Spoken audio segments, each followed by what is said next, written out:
Hi friends, welcome to my channel. Vyjayanthi, Yuvraj, Nishika, కాచి కలిసి రూమ్లో కౌశిక్కి సీమంతాన్ని ఎలా ఆపాలో ప్లాన్ చేస్తూ ఉంటారు. ఇప్పుడు గనక ఆ సీమంతం జరిగితే ఇంట్లో ఉన్న ఆ కాస్త పరువు కూడా పోతుంది అని వైజయంతి అంటూ ఉంటుంది. ఇక యువరాజ్ ఆ తర్వాత వారసత్వం ఆస్తిపై హక్కు కూడా వాళ్ళకే వెళ్ళిపోతుంది. ఆ తర్వాత మనం ఇంటి నుండి బయటికి వెళ్ళిపోవడం తప్ప మరో పనుండదు అని యువరాజ్ అంటూ ఉండగా, అంటే ఓడిపోయానని ఒప్పుకోమంటున్నావా అని నిషిక యువరాజ్ని ప్రశ్నిస్తూ ఉండగా, అలా ఒప్పుకోమనట్లేదు, నేను అలా సీమంతం జరగకుండా ఏం ప్లాన్ వేయాలో ఆలోచించమంటున్నా. ఇప్పటి నుంచి మన పని జరిగే సీమంతానికి అడుగడుగునా అడ్డుపడడం, సీమంతాన్ని ఎలాగైనా ఆపడం, ఏర్పాట్లు జరగకూడదు. ఏర్పాట్లు జరిగినా అందులో లోటుపాట్లుండాలి. బావగారు రాకూడదు, వచ్చినా ఇంటి దాకా రాకూడదు, ఇంట్లోకి వచ్చిన అవమాన పాలవ్వాలి, సారీ ఇవ్వకూడదు, ఆశీర్వదించకూడదు, అలా అడుగడుగున అడ్డుపడాలి, ముత్తైదులని ఇంట్లోకి రానివ్వకూడదు అని అంటూ ఉంటాడు యువరాజ్. ఇక అవును, అలాగే ప్లాన్ చేయాలి అని అంటూ ఉంటుంది నిషిక. నేను బావగారు రేపు ఫంక్షన్కి రాకుండా ప్లాన్ చేసి వస్తా అని అంటుండగా, ఈ ఫంక్షన్ ఆపడానికి వేరే ప్లాన్స్ కూడా వేయొచ్చు, కానీ నువ్వు వాళ్ళ గొడవల్లో వెళ్ళి నువ్వు ఇరుక్కోకు అని వైజయంతి నిషిక అనగానే, సరే అక్కడ సిచ్యువేషన్ ఎలా ఉందో చెక్ చేసి వస్తా అని యువరాజ్ అక్కడ నుండి బయలుదేరబోతూ ఉండగా, రేపు ఫంక్షన్ ఎలా చేస్తావో నేను కూడా చూస్తా అని నిషిక కూడా ఛాలెంజ్ ఇస్తుంది. ఇక మరోవైపు జగదాత్రి కేదార్లు చాలా ఎక్సైట్ అయిపోతూ ఉంటారు వాళ్ళ చేతుల మీదుగా మొదటిసారిగా ఫంక్షన్ జరుగుతున్నందుకు. ఇక అప్పుడే కౌశిక్కి మెల్లిగా స్టెప్స్ ఎక్కుతూ జగదాత్రి కేదార్లతో మాట్లాడడానికి వస్తూ ఉంటుంది. కానీ కౌశిక్కి వాళ్ళ దగ్గరికి రాకముందే దూరం నుండే వాళ్ళ మాటలన్నీ వింటూ ఉంటుంది. కేదార్ చాలా ఎక్సైటింగ్గా ఇలా అంటుంటాడు జగదాత్రితో, నాకు చాలా సంతోషంగా ఉంది దాత్రి, ఫస్ట్ టైం మన చేతుల మీదుగా అక్కకి సీమంతం చేయబోతున్నాం. ఫస్ట్ టైం కదా మన చేతుల మీదుగా ఫంక్షన్ చేయడం, మనకున్న సేవింగ్స్ సరిపోతాయంటావా? ఏర్పాట్లు ఎక్కడి నుంచి మొదలు పెట్టాలో అర్థం కావట్లేదు, అసలు ఏం చేయాలో అర్థం కావట్లేదు. మన తెలిసిన వాళ్ళకి కాల్ చేసి ఫస్ట్ లిస్ట్ ప్రిపేర్ చేసుకుందామా, ఆ తర్వాత అతిథులని పిలవడం చూసుకుందామా? నేను ఇన్ని మాట్లాడుతుంటే నువ్వేమీ మాట్లాడట్లేదేంటి జగదాత్రి అని కౌశిక్కి సీమంతం గురించి కేదార్ ఎక్సైటింగ్గా అడుస్తుండగా, నీ సంతోషం తట్టుకోలేక నేను మాట్లాడలేకపోతున్నా, నువ్వు కాస్త సైలెంట్గా ఉండి నాకు ఛాన్స్ ఇస్తే నేను మాట్లాడతా, నాకు అన్నీ తెలుసు, నేను అన్నీ చూసుకుంటాను అని భరోసా ఇస్తూ ఉంటుంది జగదాత్రి. అలా కాదు జగదాత్రి, ఫస్ట్ టైం కదా మన చేతుల మీదుగా, అందుకనే నాకు అంత సంతోషంగా ఉంది. రేపు ఏ లోటుపాటు లేకుండా అక్కకు మాటిచ్చిన ప్రకారం ఫంక్షన్ గ్రాండ్గా చేయాలి అని కేదార్ అంటుండగా, అలాగే చేద్దాం అని అంటూ ఉంటుంది జగదాత్రి. అప్పుడే కౌశిక్కి తిరిగి వెళ్ళిపోబోతూ ఉంటుంది. వాళ్ళ మాటలను విని తన మనసులో మాట చెప్పుకోలేక. ఇక వెళ్తున్న కౌశిక్కిని అప్పుడే చూసిన జగదాత్రి కేదార్లు పరుగున తన దగ్గరికి వెళ్ళి, ఏంటి వదినా ఇలా వెళ్ళిపోతున్నారు, ఏమైంది అని అడుగుతుండగా, మీకు నా మనసులో మాట చెప్పడానికి వచ్చాను, కానీ మీ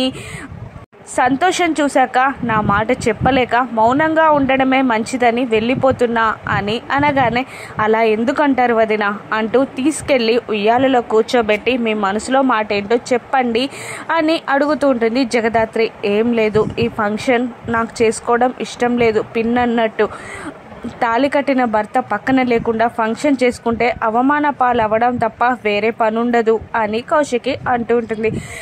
బావగారు రారా నా అక్క? లేదు, మేమిద్దరం వెళ్ళి బావగారిని రేపు ఫంక్షన్కి తీసుకొస్తాం అని మాటిస్తూ ఉంటాడు కేదార్. మీరు పిలవగానే ఆయన వస్తారని నాకు తెలుసు, కానీ ఆయన ఇక్కడికి వచ్చి మాటలు పడడం నాకు ఇష్టం లేదు, అలాగని ఆయనని బాధ పెడుతున్న నా వాళ్ళని నేను ఏమీ అనలేను అని అంటూ ఉంటుంది కౌశిక్కి. అన్నయ్య 4 మాటలు పడతాడని మీలో ఉన్న ప్రేమని దాచుకుంటున్నారా? మీరెంత ప్రేమిస్తున్నారు అన్నయ్యని? అయినా అన్నయ్య 4 మాటలకి బాధపడి 4 నోర్లకి భయపడే రకం కాదు, రేపు ఖచ్చితంగా వస్తారు. మేము ఇప్పుడు వెళ్ళి అసలు అన్నయ్య ఎలా ఉన్నారో చూసి రేపు పార్టీకి ఇన్వైట్ చేసి వస్తాం, మీరు ఏమీ బాధపడకండి, శ్రీమంతం గ్రాండ్గా జరుగుతుంది అని జగదాత్రి కేదార్లు హామీ ఇవ్వగానే అలాగే అంటూ కౌశికి అక్కడ నుండి వెళ్ళిపోతుంది. ఇక సురేష్ని చెక్ చేసిన డాక్టర్ ఇక ఏమీ ఇబ్బంది లేదు, మీరు వెళ్ళొచ్చు అని అంటూ ఉండగా సురేష్ మెల్లిగా లేచి వెళ్ళబోతుండగా అదేంటి డిశ్చార్జ్ టైంలో మీ వాళ్ళు వస్తానని మీరు చెప్పారు అని అంటుండగా వస్తారని అనుకున్నాను, కానీ నేను రాలేనని నాపై అంత ద్వేషం ఉందని నాకు ఇప్పుడే అర్థమైంది అని మెల్లిగా నడవబోతుండగా స్లిప్ అయి పడిపోబోతుంటాడు సురేష్. అప్పుడే అక్కడికి వచ్చిన జగదాత్రి కేదార్ సురేష్ కింద పడకుండా గట్టిగా పట్టుకొని అక్కడ కూర్చోబెడుతూ ఏంటి బావా ఇది అని అంటూ ఉండగా జగదాత్రి ఆ డాక్టర్స్ దగ్గర నుంచి రిపోర్ట్స్ తీసుకొని మేము తీసుకెళ్తాం, మీరు వెళ్ళండి అని అంటూ ఉంటుంది. ఏంటి బావా నీకు మర్యాద లేదా, మేము మిమ్మల్ని గౌరవించట్లేదా, ఏంటి బావా ఇది, అసలు మీకు ఒక విషయం చెప్పనా అన్నయ్య, మిమ్మల్ని అక్కడ నుండి హాస్పిటల్లో జాయిన్ చేసింది, అక్కడ నుంచి హైదరాబాద్ షిఫ్ట్ చేసింది ఎవరో తెలుసా, కౌశికి వదిన. మీకు ఆపరేషన్ జరిగిన రోజు రాత్రంతా వదిన, కీర్తి, మధు ఇక్కడే ఉన్నారు అని అంటూ ఉంటుంది జగదాత్రి. నిజంగానా అని సురేష్ అంటూ ఉండగా అవును అని అంటుంది జగదాత్రి. ఇప్పుడు కూడా నన్ను కలవడానికి వచ్చిందా అని సురేష్ ఆశగా చూస్తుండగా రావాలనే ఉంది, కానీ పరిస్థితుల వల్ల రాలేకపోయింది అని అంటూ ఉంటుంది జగదాత్రి.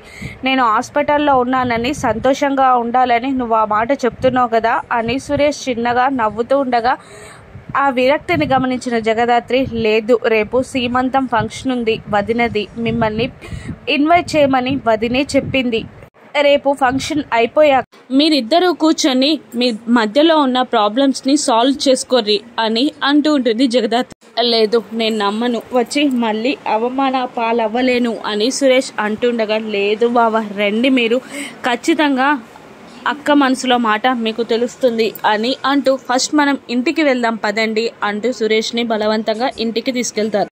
దూరం నుండి గమనిస్తున్న యువరాజ్ రేపు బావా నీకు ఎటువంటి అవమానం చేసి పంపిస్తానో చూడు అని అంటూ ఉంటాడు. ఫంక్షన్కి అన్ని ఏర్పాట్లు జగదాత్రి కేదార్లు చూస్తూ ఉంటారు. డెకరేషన్ కూడా చేసి అక్కడ టేబుల్ పైన పూల ప్లేట్లతో డెకరేట్ చేస్తూ అప్పుడే అక్కడికి వచ్చిన కాచిని ఇలా అంటుంటుంది జగదాత్రి, ఈ పూల ప్లేట్లు సర్దు అని అంటుండగా నిషి అక్కడికి వచ్చి నీకు చేయాల్సిన అవసరం లేదు, వెళ్ళి కూర్చో అని అనగానే మీరు వదిన కోసం పంతాలు పట్టింపులు వదిలిపెట్టి ఏర్పాట్లు చేస్తారని అనుకున్నాను, కానీ మీరు ఇలా అంటారనుకోలేదు అని నిషిని జగదాత్రి అంటూ ఉండగా మీకేమో పెత్తనాలు మాకేమో గొడ్డు చాకరియా అని వైజయంతి నిష్ఠూరంగా మాట్లాడగానే నేనే చేసుకుంటాను, మీరు అవసరం లేదు, వెళ్ళి కూర్చోండి అని అంటూ జగదాత్రి బాధగా కిచెన్లోకి వెళ్తుంది. ఇక బూచి కూడా సపోర్ట్ చేస్తూ నేను సర్దుతాను సిస్టర్ అంటూ సర్దుతూ ఉంటాడు. ఇక బూచి ఉరిమి చూస్తుంది కాచి. ఇక